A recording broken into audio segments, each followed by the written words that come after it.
Today's verse of the day is John 15:4. It says, "Remain in me as I also remain in you. No branch can bear fruit by itself. It must remain in the vine. Neither can you bear fruit unless you remain in me." To appreciate this verse, you have to picture the moment that Jesus shares it. He's in the upper room with his disciples just hours before his arrest, and they're confused and anxious because the future they expected is suddenly changing.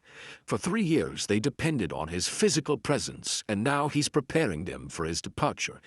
And it's into that tension Jesus gives them this command: remain in me. In other words, stay rooted in the relationship that has carried you this far. And Jesus uses the image of the vine because it was more than a farming reference. In the Old Testament, Israel was often called God's vine, and usually in moments where it failed to bear fruit.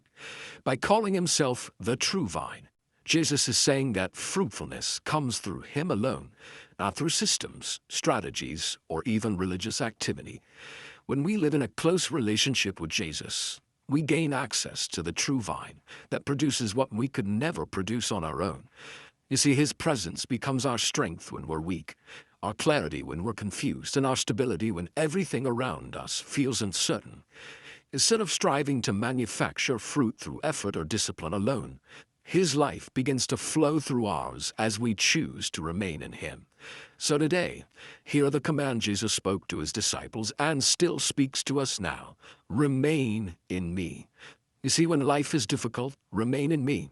When the world feels uncertain, remain in me. When the path ahead is unclear, remain in me, because fruitfulness, strength, and peace are found only in staying connected to Jesus.